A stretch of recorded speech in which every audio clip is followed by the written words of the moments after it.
Hey, this is Robin Waters for Tech.eu. I'm here at the Web Summit in Dublin, and I'm here with Moe Levin from Bitpay. What's Bitpay? Bitpay is a merchant solution for merchants that accept Visa, MasterCard, any other payment solution. We help them accept Bitcoin. Right. You're a US company. Why are you exhibiting here in Dublin? So what happened this year is we opened a European operation to sell and market Bitpay services in Europe. So we're in Dublin, we're in all conferences across Europe to sell our services to merchants.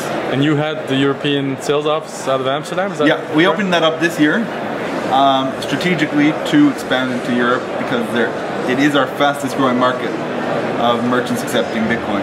Tell me more about that. What's the Bitcoin acceptance here in Europe like?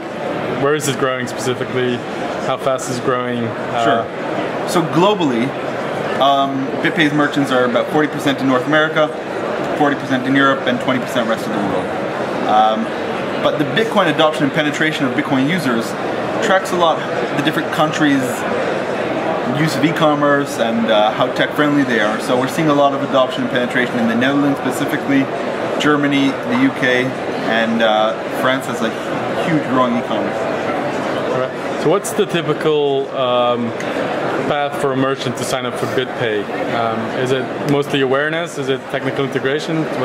So it's a few things. We target merchants that will benefit from accepting Bitcoin.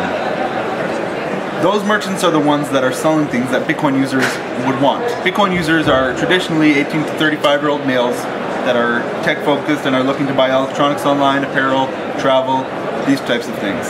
So those merchants do super well when they accept Bitcoin. And we've seen companies grow maybe 2-4% new customers and more revenue when accepting Bitcoin. And for merchants, the business case is quite simple. If you begin accepting Bitcoin, you open up yourself to a channel of payment which has a $5 billion market cap. You just open yourself immediately to start accepting Bitcoin and new customers. Number two is cross-border. When you begin accepting Bitcoin, you can take payments from anywhere in the world. And through Bitpay, you don't have any exposure to the volatility. Thirdly, in a hyper-competitive e-commerce landscape, accepting Bitcoin is something that differentiates yourself as being more techy, more innovative, more interesting. So you mentioned that most of the customers that would pay in Bitcoin are, male tech enthusiasts.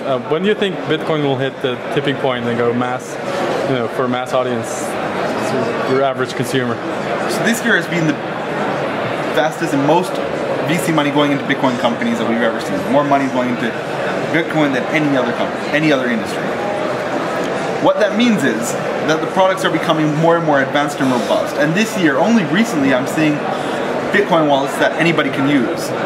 Flat design, material design, things that are easy to use and comprehend. And I could easily transfer money from the bank to my Bitcoin account, not be exposed to the volatility, things like that. Or a Bitcoin debit card.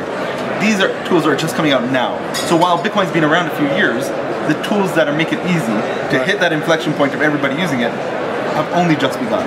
So what do you think the biggest hurdle is for Bitcoin at this point? I think education is a huge problem. It's a complicated concept. Bitcoin is a complicated concept. It's a distributed network of computers sending digital money around the world. That's complicated. And more complex than it needs to be, but education is a big step. More and more people are hearing about it, interested in it. I mean, Bitcoin's Wikipedia is getting a huge amount of hits, and there's so many conferences going on, people are learning about it, and then soon, with enough touches, they'll be able to understand it. You mentioned VC, you've already raised a big round, a $30 million round from Index Ventures, led by Index Ventures recently. So what are you going to do with that money? What's it going to? So strategically, Index was our investors to expand into Europe as growth capital. We're hoping to have 1 million merchants by the end of 2016. And the money is being used to grow, hire a great team in Europe, and to partner with some of the biggest channel partners and payment service providers around Europe. Right. Mo, thank you very much for taking the time, and enjoy the rest of the conference. Thank you.